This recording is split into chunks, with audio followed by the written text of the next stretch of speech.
Hello, this is a 10-minute presentation which we hope is a quick, easy way to absorb information about Specialist Disability Accommodation, or what we call SDA for short.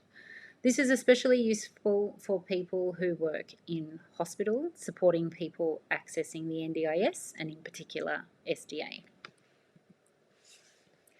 In this presentation, we will cover, what is actually specialist disability accommodation, what more than just a building does SDA provide, who is potentially eligible for this type of housing funding from the NDIS, and how Vera Living can support that.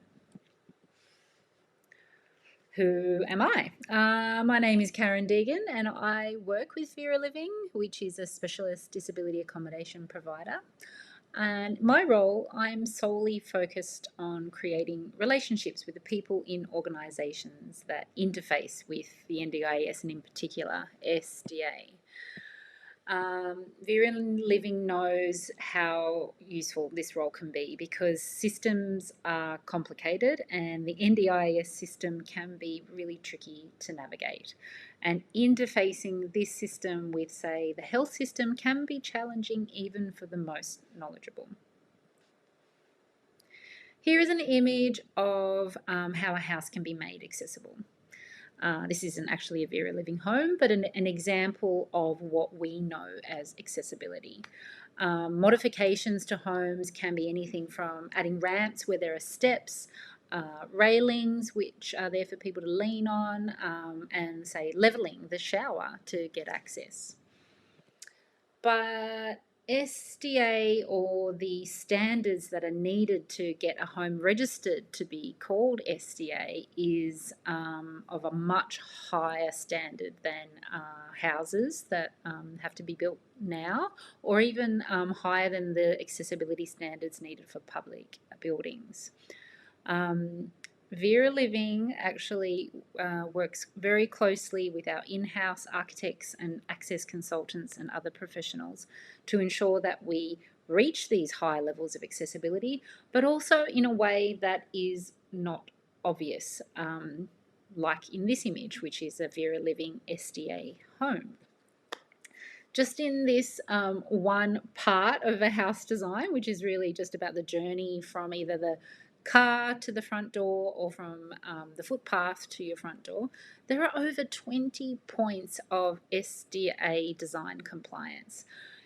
Everything from the width of that car park to the type of material that is on the driveway and the footpath, obviously the levels, but things like the area just in front of the letterbox so that you can grab the letters and turn around and go back up the pathway, the space in front of that front door, that the front door is automated, and that there's even like a roof over the area of the front door to ensure that you can get there and rest before you can pull out your fob or access that automated door.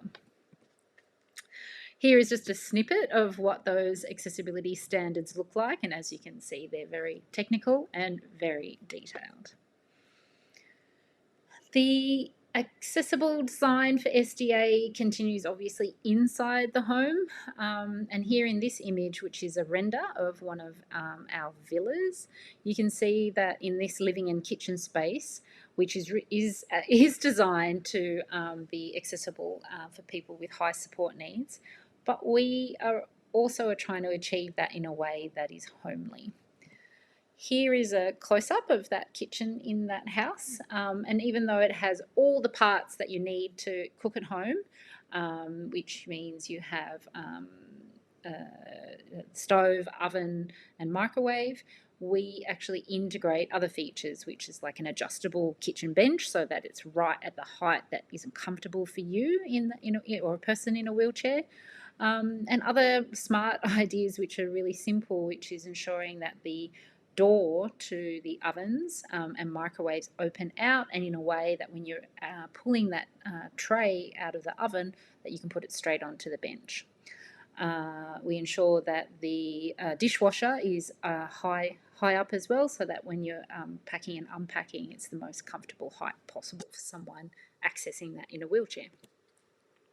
The bedroom is important to everyone's day, especially they're getting ready routine and going to bed routine.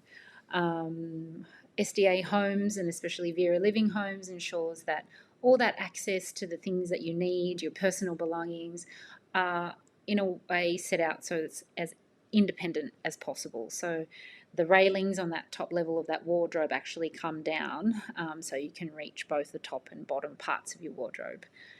This kind of design for independence is carried through into our bathrooms, where we create spaces which allows to people in wheelchairs to carry out their own personal grooming in a way that's most independent. But also, if you do need people to support, or people need people to support them in those personal grooming parts of their day, it's done in a comfortable and safe environment. What options do people have is a really common question that we get when you're going through the application process for SDA. There are characteristics to your funding which you can decide. So you can decide to live with, yourself on your own, or up to 3 people. Obviously the location, so the kind of general suburban area you want to live in, so you can stay close to your friends, family, and the services that you already like to use. You can also choose, which people don't really know much about, the type of building you want to live in. So whether you want to live in a house in a more sort of suburban environment, in a quiet street, near parks, or if you would prefer to live in something more like an apartment, which would obviously be a lot closer to shops and other civic amenity. The accessibility design category, or SDA design category, there are 4, and this is basically decided by professionals like an occupational therapist. So they will carry out assessments that provide evidence to say what level of, say, physical accessibility you need, which is the first 3: improved livability, fully accessible, and high physical support. So they're just sort of different levels of physical accessibility.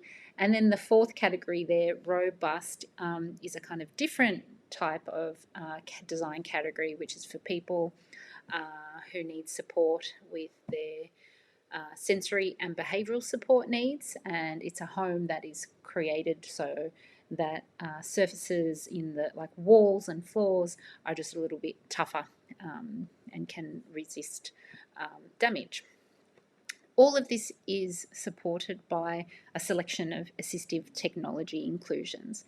When someone works with their occupational therapist that says they might need a particular type of assistive technology, they can get separate funding for that, and then working with your SDA provider, and in particular Vera Living, we ensure that that's all integrated and ready for when a person moves into their home.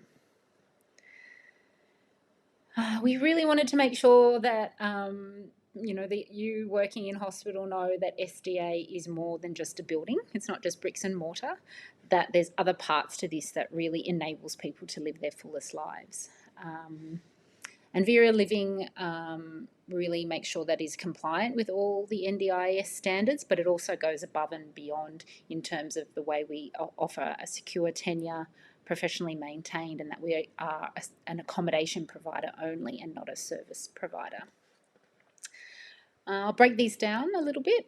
Vera Living, we really choose locations where there's a proximity to amenity and all kinds of amenity, because we really think that enables people to get out and access them in a more convenient way.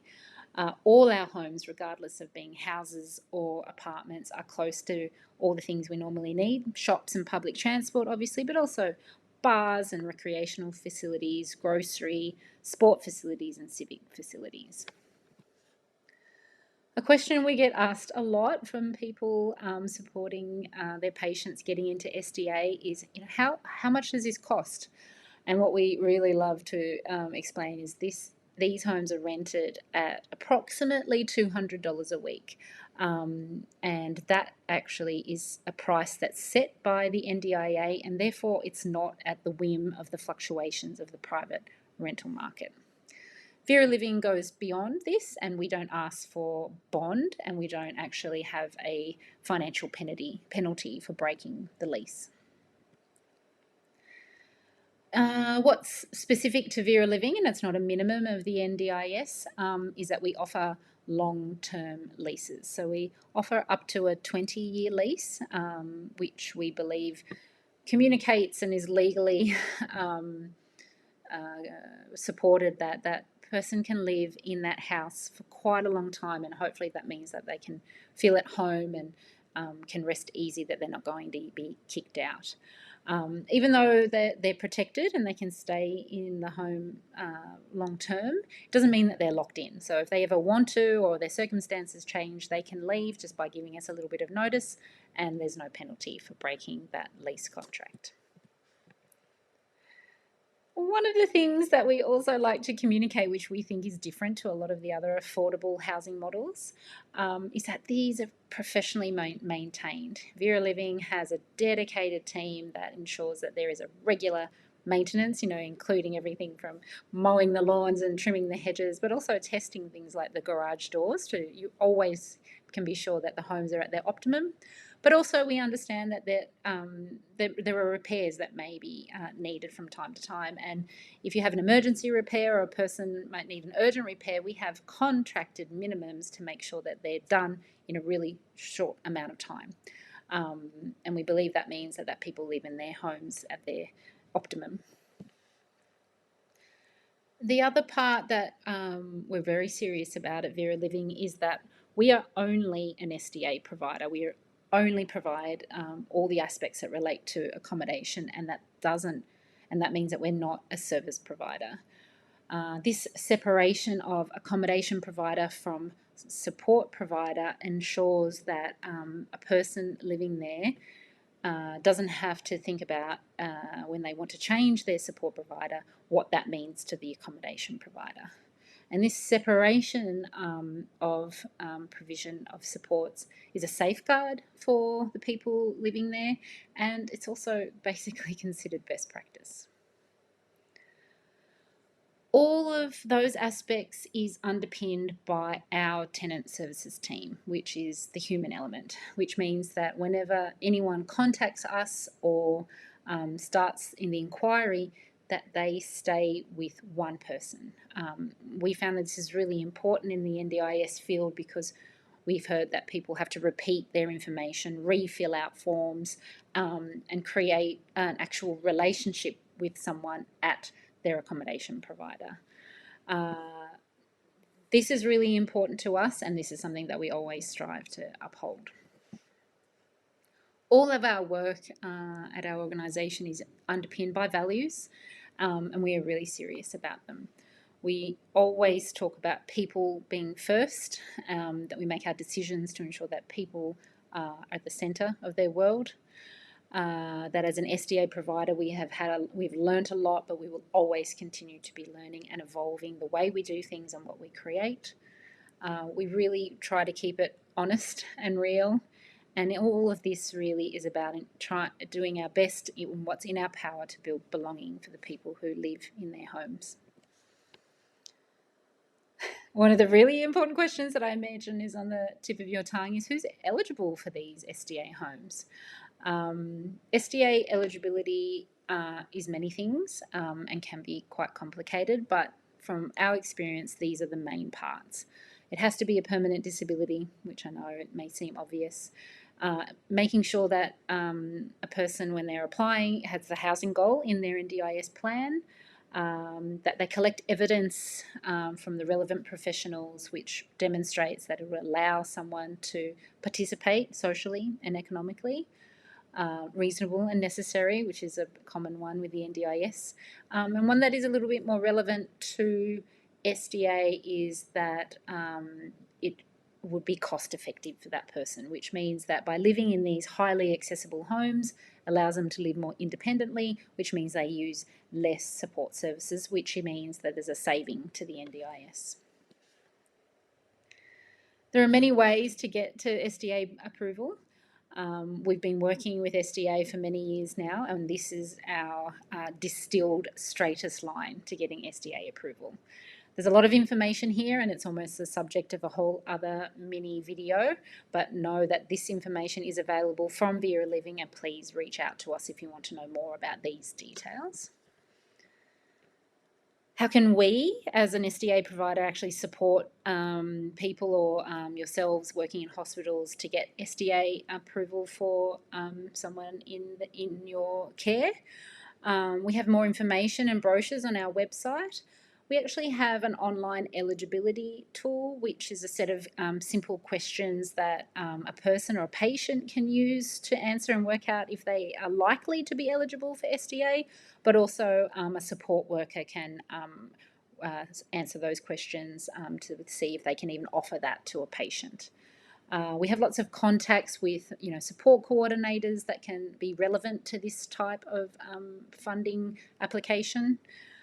We keep up to date with all things SDA and other SDA availability.